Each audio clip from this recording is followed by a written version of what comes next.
aw minnu bɛ ka lamɛn ni wagati na an b'a lɔdɔniya k'a fɔ ko sogolino Mifa production ani Ondu Tele o jabarani sanfɛla de la bi juin kalo tile 12 ye san 2022.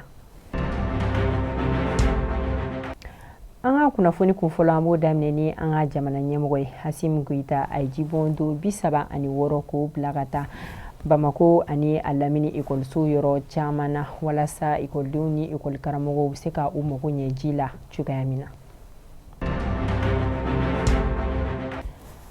Juin kalo tile 4 min ye CEDEAO mɔgɔ ye olu ye lajɛ dɔ kɛ Akara jamana kan min tun bɛ boli jamana 3 olu kunkan ko kan ni o bɛ kuma Mali, Laginɛ ale ni Burkina Faso kan nka min ye Mali ta ye ko embargo wulibaliya ko sɔrɔla fɛn caman fɛ nka 2 de bɔra an ka jamana kɔ kan ko ministiri fanfɛla la n'o ye Ablaye Diop. Ablaye Diop y'a jira k'a fɔ ko embargo wulibaliya ko kunfɔlɔ ye fɛn min ye o de ye an ka jamana ɲɛmɔgɔ k'olu ma chronogramme kɛ min bɛ taa kuma u kan ka baara minnu kɛ ka bɛn wagati kofɔlen ma ko ka da u waleya in kan k'a ma bɔ.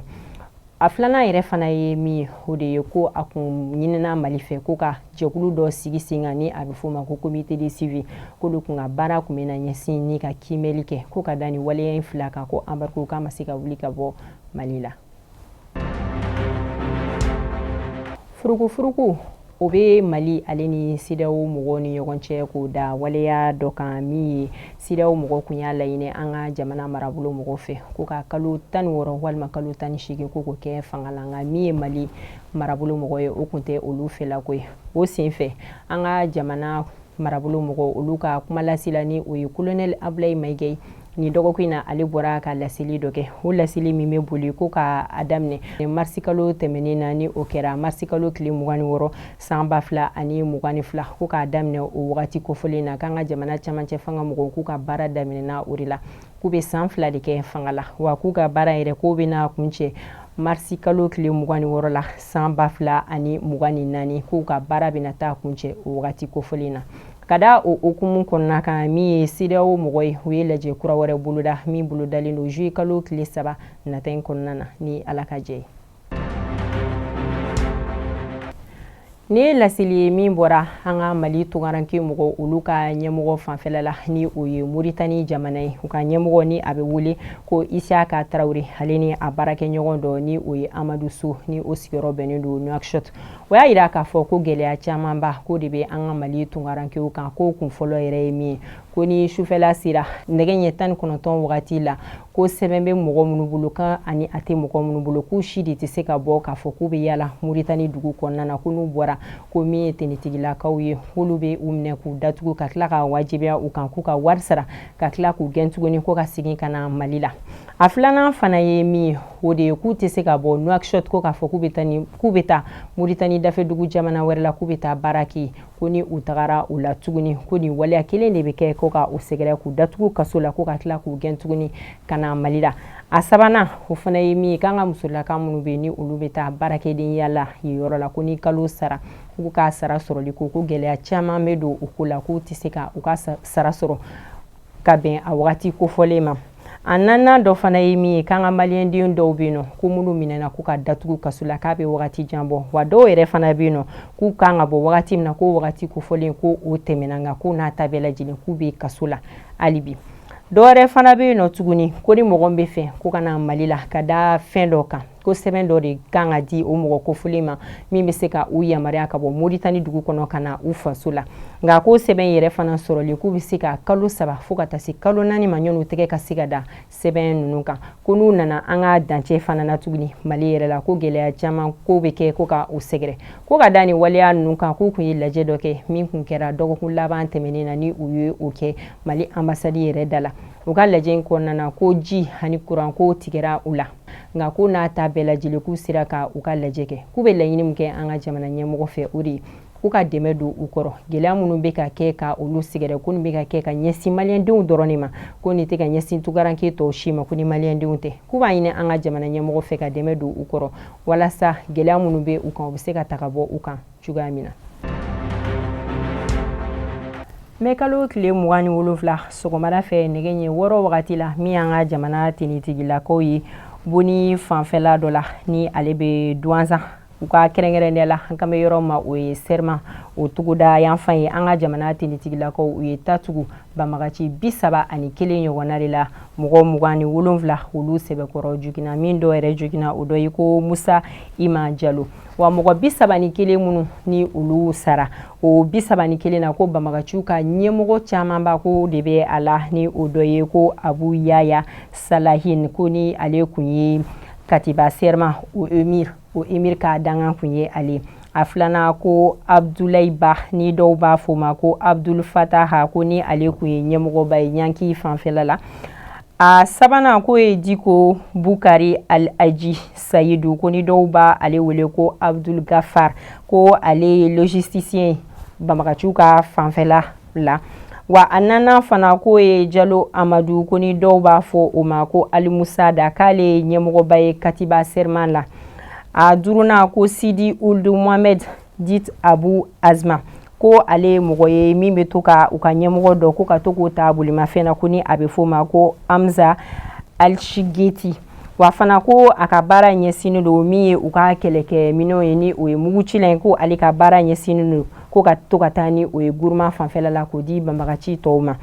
a wɔɔrɔnan ko a bɛ fɔ o ma Abu Nahim ko ni ale ye kɛlɛkɛlaba ye u ka Serma na u bazi yɛrɛ la a bɛ wagati jan bɔ EDM baarakɛlaw olu bɛ ka u ka dusumakasi yira ko sababuya kɛ ko mɔgɔ dɔw de bɛ to ka taa denbaya dɔw kɔnɔ ka taa waleya cɛjugu dɔw kɛ k'a fɔ ko k'olu ye EDM agent mɔgɔ dɔw ye ka da o waleya in kan min ye 11e arrondissement mɔgɔw ka ɲɛmɔgɔ ye ni o ye commissaire divisionnaire Dramane Traoré ale ni a ka élément olu tɛgɛ taara da cɛ dɔ kan ni a bɛ fɔ ma ko Isa Jalo ale sigiyɔrɔ yɛrɛ bɛnnen don Sabalibugu de ma ko tɛgɛ dara ale kan wa Isa Jalo yɛrɛ fana ko EDM o stagiaire kɔrɔlen de kun ye ale fana ye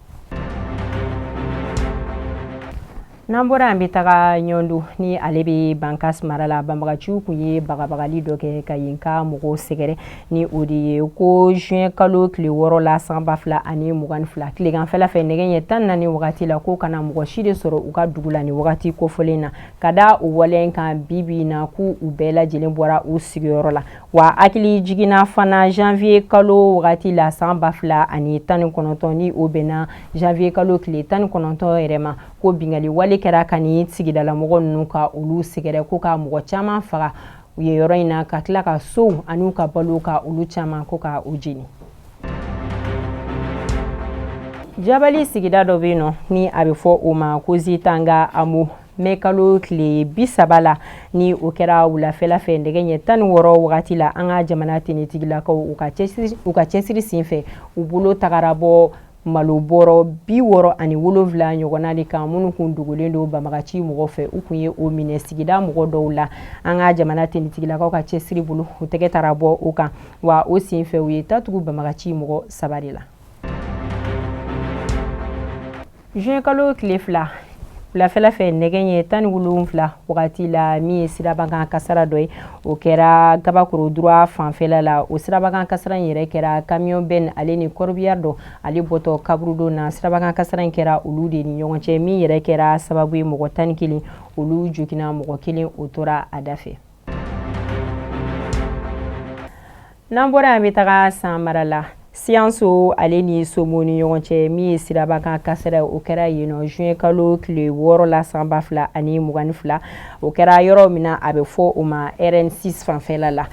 o sirabakan kasara in yɛrɛ la ko mɔgɔ dɔ de tun bɛ ale tun b'a ka bolimafɛn kɔnɔna na fali de tun bɛ k'ale ɲɛkɔrɔma tigɛ a tun tɛ fɛ ka fali tan o senfɛ a y'a ka sira bila ka taa fan wɛrɛ fɛ min kɛra sababu ye ka sirabakan kasara in ka na ni a ye wa a senfɛ ko mɔgɔ 5 olu de tora a da fɛ o mɔgɔ 5 cɛla ko muso 3 de kun bɛ o la mɔgɔ 31 ko olu jogina Segu sigida dɔ bɛ ni a bɛ fɔ o ma ko Sebugu min ye juin kalo tile 6 ye ko tasumakan kasara o donna garibudenw olu ka so dɔ fanfɛla la o ko sababu bɔra mɔgɔ min na o ye denmisɛnninlaka dɔw de k'olu kun bɛ te wuli de la karata dɔ kɔrɔ min kɛra sababu ye ko ka tasuma wuli yɔrɔ la o tasuma kasara in k'a kɛra sababu ye u ka saga 4 ko ka olu jeni ani so ni a kɔnɔnafɛn ko ka olu sɛbɛkɔrɔ jeni n'an bɔra yan bɛ taga Ibi ale bɛ Bajangara fanfɛla de la a dugutigi ni a kun bɛ fɔ o ma ko Amusa Kwaju min ye juin kalo tile 7 ye sufɛla fɛ nɛgɛ ɲɛ 2 wagati la ko marifa tigilamɔgɔ dɔ minnu ma se k'a lakodɔn k'olu ye a dalen to a ka sokɔnɔna na ko ka taa a faga nka min sɛgɛsɛgɛli k'olu ko bɛ sen na. Siyanso marala ni ale bɛ san fanfɛla la marifa tigilamɔgɔ mɔgɔ 6 ɲɔgɔnna k'olu tagara Siyanso péage la ko ka tasuma don yen yɔrɔ la wa fana ko mɔgɔ min tun bɛ a kɔnɔna yɛrɛ la ni o ye u ka agent dɔ ye ko o kelen tora a da fɛ. Caporal Aisha Bari ni ale tun bɛ garde nationale la ne ale ka kunnafoni y'a jira k'a fɔ ko ale ka fagali o sababu ko kun bɔra an maminɛcɛ de la ni o ye Mohamed Aidara ye. Ale kun ɲɛmatunnen don an ka jamana tenitigilakaw la nka bi na ko tɛgɛ dara ale kan. A lamɛnbagaw ni laseli de kuma bolo ka lase aw ma an b'a fɔ aw kan bɛn don wɛrɛ ni Ala ka jɛ.